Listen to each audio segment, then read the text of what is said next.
سلام به شما دوستان عزیز، امیدوارم حالتون خوب باشه. با یه ویدئوی دیگه از کانال سعید گنجی انگلیش در خدمتتون هستم. میخوایم درس 11B از کتاب American English File Starter رو شروع کنیم. لطفاً اگر که به این دست ویدئوها علاقه دارید کانال من رو سابسکرایب کنید، نظرتون رو در کامنت ها به من بگید و حتما با یک لایک به من انرژی بدید. بریم سراغ قسمت اولمون.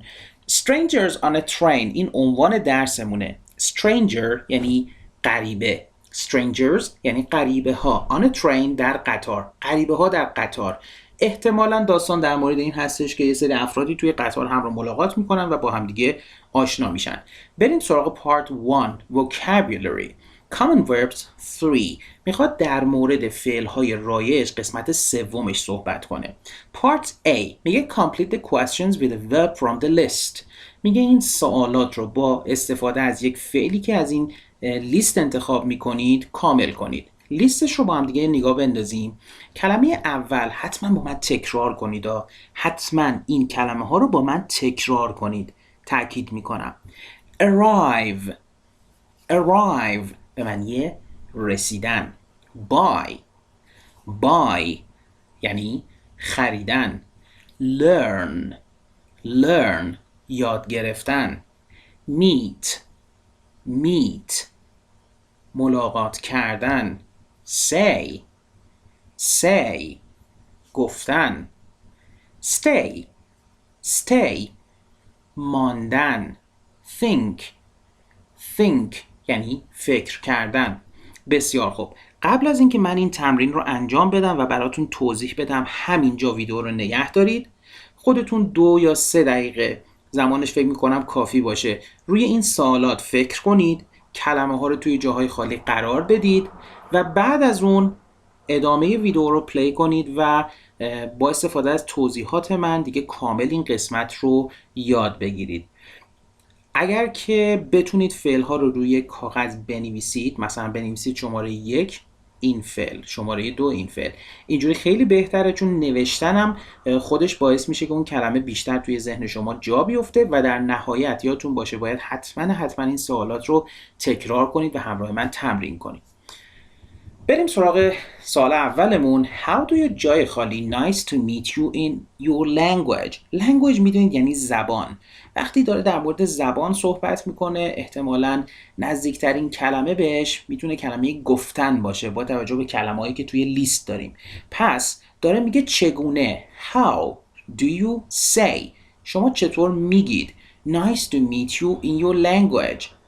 nice to meet you رو چطور به زبان خودتون میگید؟ یعنی چطور میخواید بگید که من از دیدن شما خوشبختم. Nice to meet you. میدونید یه عبارت خیلی قشنگه. زمانی که شما کسی رو ملاقات میکنید میتونید ازش استفاده کنید. از دیدنت خوشبختم. پس داره میپرسه شما چگونه به زبان خودتون میگید Nice to meet you یا از دیدنت خوشبختم. Number 2. Do you جای خالی things on the internet? What do you buy things on the internet? thing یعنی چیز. میگه آیا شما یه سری چیزهایی رو از اینترنت میخرید؟ ببینید on the internet. ما توی زبان فارسی میگیم اینو از اینترنت خریدم یا از وبسایت خریدم. اینجا میپرسه do you buy things on the internet یعنی از طریق اینترنت. پس ببینید نباید بگیم from the internet. این نکته رو توجه کنید. Number 3. Where do you usually جای خالی your friends on the weekend. میگه کجا. Where یعنی کجا. Usually شما معمولاً your friends on the weekend دوستانتون رو در آخر هفته ها چیکار میکنید؟ میبینید. Where do you usually meet your friends on the weekend. شما معمولاً دوستانتون رو آخر هفته ها کجا ملاقات میکنید؟ میبینیدشون. Number 4. What do you جای خالی of classical music. میخواد نظرتون رو بپرسه. What do you think of classical music. این دقیقاً عنوان و سوالی بود که توی درس قبلی خیلی در موردش صحبت کردیم. اگه درس قبلی رو ندیدید حتما یه مرور بکنید. Number 5. Do you want to جای خالی another language. Which language. داره در مورد زبان صحبت میکنه و میگه کدام زبان. بنابراین احتمال خیلی زیاد بحث یادگیری یک زبانه. میگه do you want، آیا شما میخواید to learn، آیا میخواید که یاد بگیرید another language، یه زبان دیگه. another یعنی یکی دیگه، language هم که گفتم یعنی زبان. میگه شما میخواید یه زبان دیگه یاد بگیرید. which language، کدوم زبان. which یعنی کدام، جزو سوالات WH هستش که بسیار کاربرد بالایی داره. حتما کلمه which رو باید بدونید، به معنی کدام هستش. Do you sometimes جای خالی late to work or school؟ Do you sometimes جای خالی late to work or school؟ میگه آیا شما گاهی وقتا دیر به مدرسه یا کارتون میرسید. arrive یعنی رسیدن. Do you sometimes arrive late to work or school؟ Number 7. Did you جای خالی in a hotel on your last vacation? Was it good؟ بنابراین کلممون میشه چی؟ stay.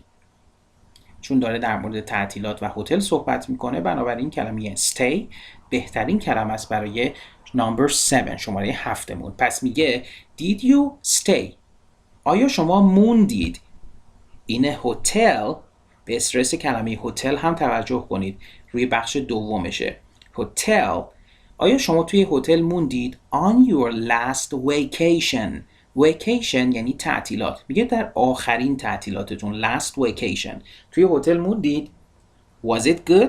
آیا خوب بود؟ بسیار خوب. پس اومدیم با هم دیگه این سوالات رو مرور کردیم، اون فعل‌های بالا رو هم با هم دیگه مرور کردیم و در واقع به این صورت نکاتش رو هم یاد گرفتیم. یه بار سوالات رو با من تکرار بکنید و دیگه از این قسمت رد شیم، دیگه خیالمون راحت شه که همه چی اوکی و رد شیم. Number 1. How do you say nice to meet you in your language؟ حتما تکرار کنید. Number 2. Do you buy things on the internet? What? Number 3. Where do you usually meet your friends on the weekend? Number 4. What do you think of classical music? Number 5. Do you want to learn another language? Which language? Number 6. Do you sometimes arrive late to work or school? Number 7. Did you stay in a hotel on your last vacation? Was it good? بسیار عالی. بریم سراغ قسمت بعدیمون. میگه answer the questions with a partner. Answer the questions with a partner. میگه به سوالاتش پاسخ بدید.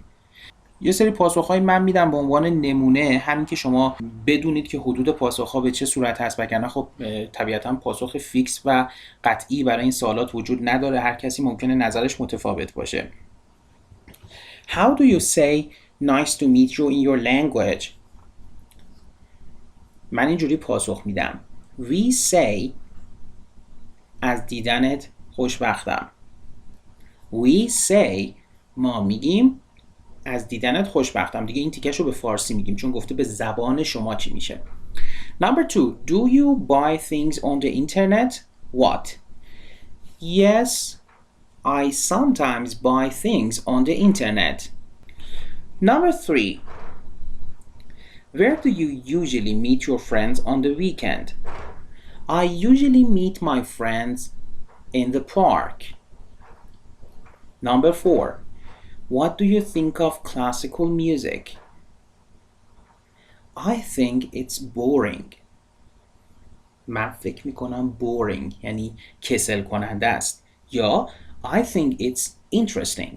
من فکر میکنم که جذابه. Number 5. Do you want to learn another language? Which language? Yes, I want to learn another language. بعدش گفته which language؟ چه زبانی؟ I want to learn Spanish. Number 6. Do you sometimes arrive late to work or school? Yes, I sometimes arrive late to work. بله، من گاهی اوقات دیر به سر کار میرسم. Did you stay in a hotel on your last vacation? Was it good?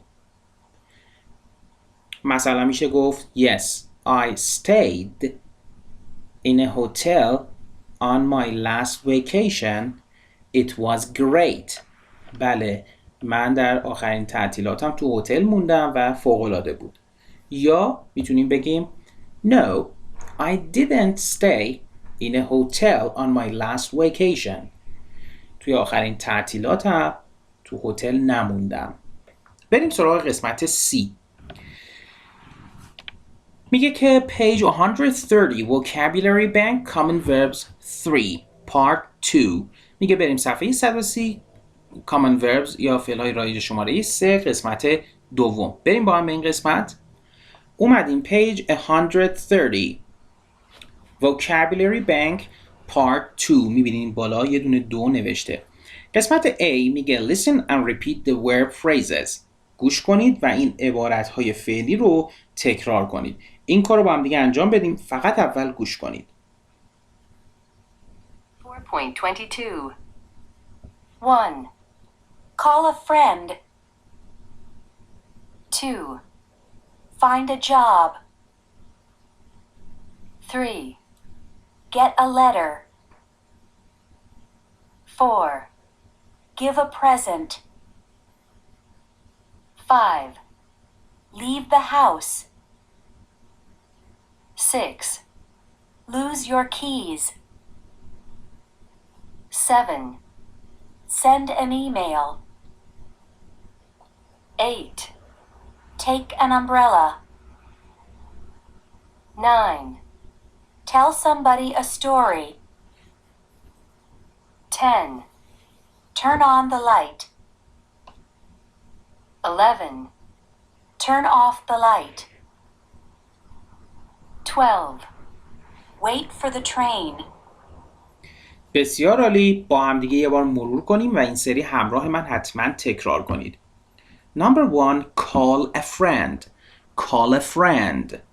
Call a friend یعنی زنگ زدن به یک دوست یا تماس گرفتن با یک دوست. Find a job. Find a job.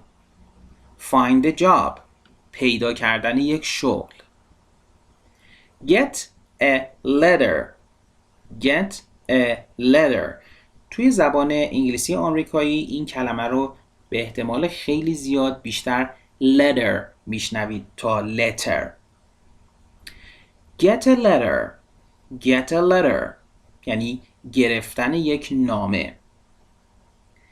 Give a present. Give a present. Give یعنی دادن. Present یعنی هدیه. یعنی هدیه دادن. Leave the house. Leave the house. دقت بکنید به تلفظ leave با یک کشیده خونده میشه. نمیگیم live. اگر بگیم live به معنی اون live زندگی کردنه. پس خوب دقت کنید. Leave the house. ترک کردن خانه. Leave یعنی ترک کردن. Lose your keys. Lose your keys. Lose یعنی گم کردن. Key هم که یعنی کلید. دقت کنید که کی نباید بخونیم. keys نباید بگیم. keys. Lose the keys. گم کردن کلید هاتون. Send an email. Send an email. Send an email. فرستادن یک ایمیل. Take an umbrella. Take an umbrella. Take an umbrella. Take an umbrella.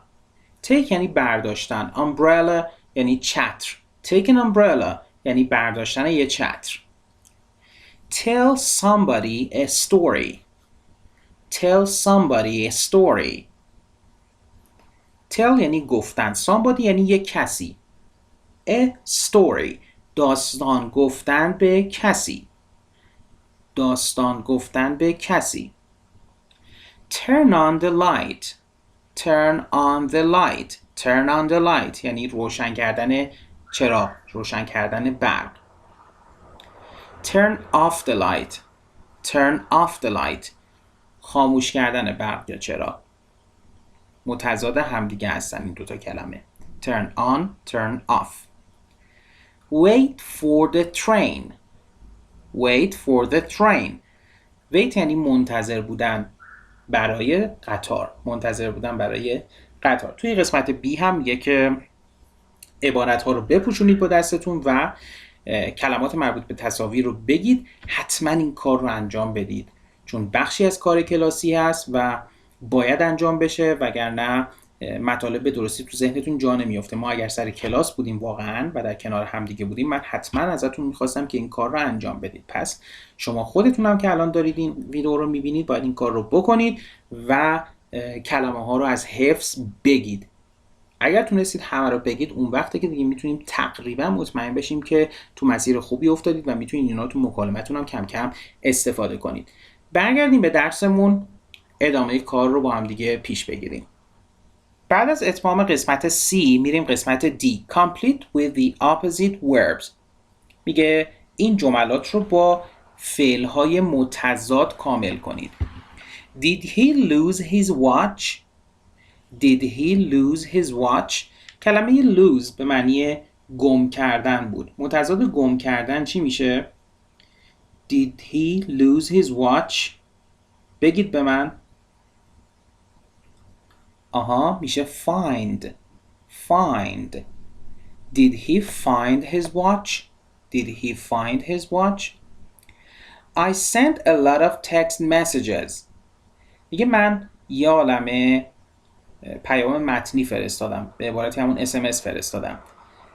متضاد send میشه چی؟ باریکلا receive. receive. حتما این فعل‌های متضاد رو یاد بگیرید. خیلی میتونه کمکتون کنه. اصلا یه شکل یاد گرفتن کلمات همینه که کلمات متضاد یا کلمات مترادف رو کنار همدیگه بذارید و توی دسته‌هایی قرار بدید که بهتون خیلی کمک میکنه اونها رو به خاطر بسپارید. مثلا شما کلمه send رو به احتمال خیلی زیاد راحت‌تر یاد میگیرید. وقتی send رو یاد بگیرید متضادش receive رو هم ببینید مغزتون از اون کلمه sendی که قبلا توش جا گرفته و یاد گرفته شده استفاده میکنه و اون receive رو هم دوباره راحت‌تر به خاطر میاره. این کار رو حتما انجام بدید. کلمه‌ها رو کنار هم دیگه توی دفترچه لغتتون بنویسید. پس I send a lot of text messages. میگه من یه عالمه SMS فرستادم. I receive a lot of text messages. من یه عالمه SMS دریافت کردم. Number 3.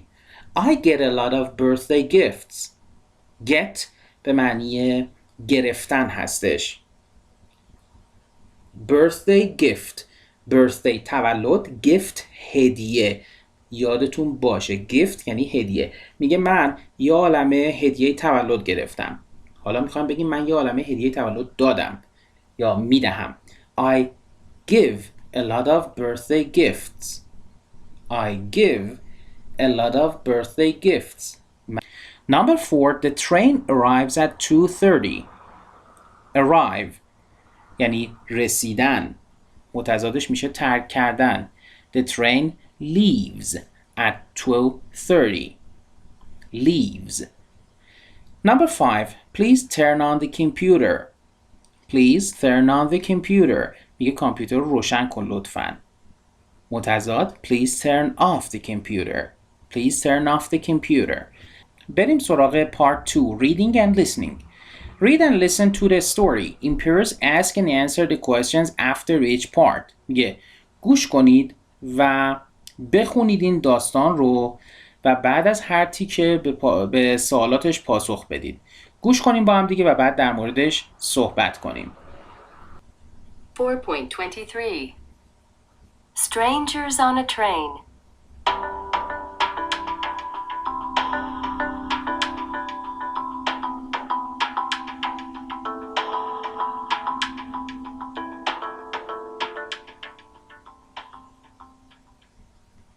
Part 1.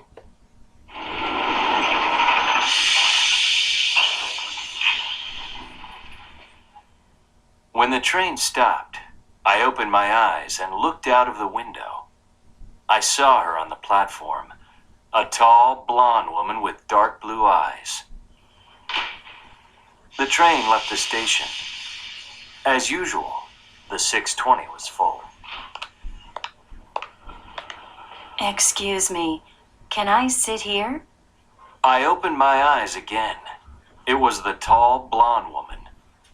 Sure, I said. She sat down next to me. There was a nice smell. Chanel number 5, I thought. I started to listen to music on my phone. I love Yo-Yo Ma. Excuse me?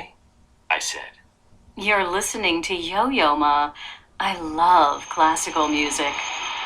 We talked about music until the train arrived at South Station. Coffee? She said. I looked at my watch. Okay, I said. اوکی، قسمت اول رو با هم دیگه گوش کردیم. بهترین کاری که میشه انجام داد این هستش که یه دفعه فقط گوش کنید این قسمت رو. حالا اگر متوجه نشدید میتونید دفعات بیشتری گوش کنید و بعد سوالات رو بخونید و بهشون پاسخ بدید. اگر این کار رو انجام بدید این میشه یه نوع تمرین listening. اما اگر بخونید این متن رو یا همراه گوش کردنش متن رو هم بخونید و به سوالات پاسخ بدید این میشه دیگه تمرین ریدینگ. بنابراین هر کدوم رو که انجام میدید سعی کنید که درست و حساب شده انجامش بدید تا اون مهارتتون رو بتونید به نحو احسن تقویت کنید. ابتدا شما به سوالات پاسخ بدید، حالا چه از شنیداری و چه از طریق خوندن، و بعدش من سوالات رو میخونم و بهشون پاسخ میدم. اول میخوام بریم با هم دیگه متن رو بررسی کنیم. When the train stopped، موقعی که قطار stopped متوقف شد، I opened my eyes، چشمام رو باز کردم and looked out of the window، و به بیرون از قطار نگاه کردم. I saw her on the platform. saw گذشته فعل see هست یعنی دیدن. میگه من او را دیدم on the platform. platform یعنی سکو. سکوهایی که از طریق اونها وارد قطار میشید به اونها میگیم platform. A tall blonde woman with dark blue eyes. یک خانم قد بلند blonde، مو blonde یعنی رنگ موهاش رو میگه، with dark blue eyes با چشمان آبی تیره. dark یعنی تیره، dark blue یعنی آبی تیره. The train left the station. قطار left گذشته فعل leave هستش. station هم که یعنی ایستگاه. میگه قطار ایستگاه رو ترک کرد. As usual the 6:20 was full. As usual یعنی طبق روال همیشه، طبق معمول. قطار ساعت 6:20 6:20 was full پر بود. Excuse me, can I sit here? I opened my eyes again. It was the tall blonde woman. میگه که I opened my eyes again، چشامو دوباره باز کردم. چرا؟ چون یه نفر این جمله رو گفته. ببینید داخل کوتیشن مارک، داخل این علامت ها گذاشته، یعنی اینکه اون شخص مستقیما همین حرف رو زده. Excuse me، ببخشید، عذر میخوام. Can I sit here؟ میتونم اینجا بشینم؟ It was the tall blonde woman. میگه این در واقع شخص همون خانم قد بلند بلاند بود. Sure, I said. من گفتم. said گذشته فعل say هستش. I said من گفتم sure. باز ببینید مطمئناً، قطعاً داخل کوتیشن مارک قرار گرفته. She sat down next to me. sat گذشته فعل sit هستش یعنی نشستن. sit. She sat down next to me. کنار من نشست. There was a nice smell. There was a nice smell. میگه رایحه خوشی وجود داشت. رایحه خوشی بود. smell یعنی رایحه. Chanel number 5. پس ببینید تلفظ صحیح این برند که معمولا برند عطر و لوازم آرایشی هست، Chanel، نباید بگیم چنل. Chanel number 5 I thought. thought گذشته فعل think یعنی فکر کردنه. میگه فکر کنم که شنل نمبر 5 بود. شنل شماره 5 بود. I started to listen to music on my phone. میگه من شروع کردم به گوش دادن به موسیقی در گوشیم. I love yo-yo ma. من عاشق یویو ما هستم. آقا جواب میده Excuse me, I said. من گفتم ببخشید. خانم جواب میده You're listening to yo-yo ma. I love classical music. شما دارید به یویو ما گوش میدید. من عاشق موسیقی کلاسیک هستم. We talked about music until the train arrived at South Station. میگه ما صحبت کردیم about music در مورد موسیقی until the train arrived. Until یعنی تا یا تا زمانی که قطار arrived رسید at South Station رسید به ایستگاه جنوبی. Coffee, she said. خانم گفته که نظر در مورد قهوه چیه؟ بیایید بریم با هم قهوه بخوریم. I looked at my watch. من به ساعتم نگاه کردم. Okay, I said. و گفتم okay. بسیار خوب. سوالات رو با هم دیگه مرور بکنیم. Where did the man first see the woman? اون آقا کجا برای اولین بار خانم رو دید؟ Where؟ کجا؟ First اولین. پس میگه آقا کجا اون خانم رو برای اولین بار دید؟ خودش گفته he. اینجا چون باید بگیم he در حالی که متن از زبان خودش در واقع گفته شده بود، باید بگیم he saw her on the platform. He saw her on the platform. برای اولین بار روی سکو اونو دید. Number 2. What was the woman's perfume? Perfume یعنی عطر. حتما این کلمه رو بدونید، کلمه بسیار بسیار مهم و رایجیه. Perfume یعنی عطر. پرفوم نیستا، پرفیوم. حتما یه نگاه بندازید روی اتکلون و عطرتون رو، کلمه پرفیوم رو ببینید. What was the woman's perfume? عطر اون خانم چی بود؟ توی پاراگراف دوم Chanel number 5. Chanel number 5. میتونیم بگیم it was Chanel number 5. Number 3. What did they talk about? اونا در مورد چی صحبت کردن؟ توی این قسمت We talked about music. ما باید بگیم They talked about music. آنها talked about music. در مورد موسیقی صحبت کردن.